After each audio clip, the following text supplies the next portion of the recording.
couple of months ago on a day when I was simply asking my cards if there were any messages they had for me. I received a calling to manifest something I desired, or I guess, thought I desired. Ever since I was a kid, I've always experienced what you'd consider otherworldly beings, spirits, angels, whatever your preferred term may be. There's been all kinds of experiences, scary ones, funny ones, good ones, great ones, etc. They're not consistent, but they've happened plenty of times over my life. I'm in my mid-20s now. So on that day, I decided to ask my guides something along the lines of this. If the power for mediumship is within me, I ask that it becomes more prevalent in my life. I did my own little routine that has been taught down the line of my Balkan family. Later that night, I was watching TV downstairs with my roommates. I had to pee as one does, so I started up the stairs to my bathroom. One of my roomies yelled out a question. I stopped, naturally looked back down the stairs. I was frozen for a moment when I saw the scariest spirit I've ever seen. A woman in all black, drapey clothes, long hair covering most of her face, just staring at me from the bottom of the stairs. I didn't even answer my roommates.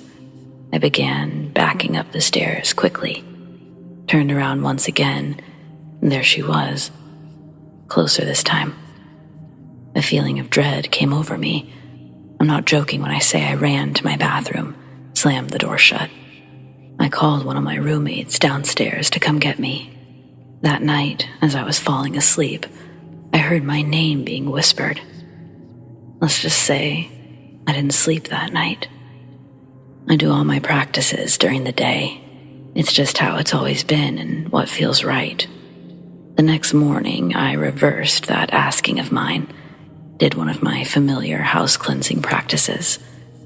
I haven't heard or seen anything since. I'm worried that I may have completely closed off this previous ability of mine. I guess what I'm so curious about is if anyone thinks that this was a dark entity, a lost soul, or anything else. I still question it to this day. Had I accidentally lowered a veil, made myself more vulnerable? Let me know your thoughts.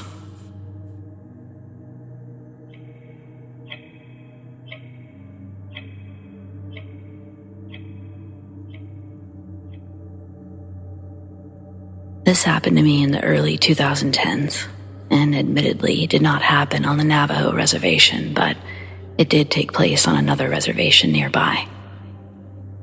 One night, me and a friend were chilling at his house, playing games, and decided to go out for some late-night food.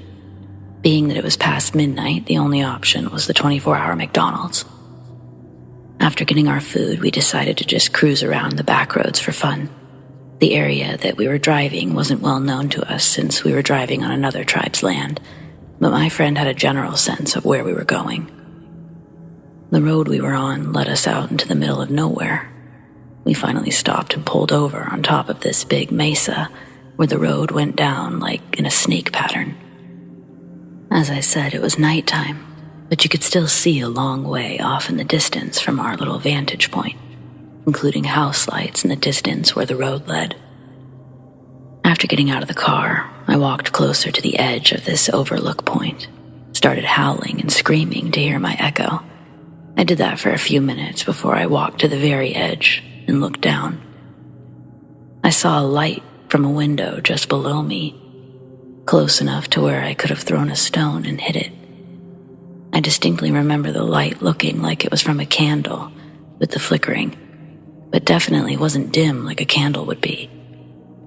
I also recall that the windowsill portion was made of stone and looked like an adobe house. Since I was higher up and at an angle, I couldn't see inside the window. I couldn't make out what the house looked like in general. All I saw was a light coming from a window. At that point, I turned to my friend and said something like, "Dude, there's a house just right there." As I pointed to it, "We better get out of here before they call the cops on us for screaming." My friend looked over and saw the light from the window too.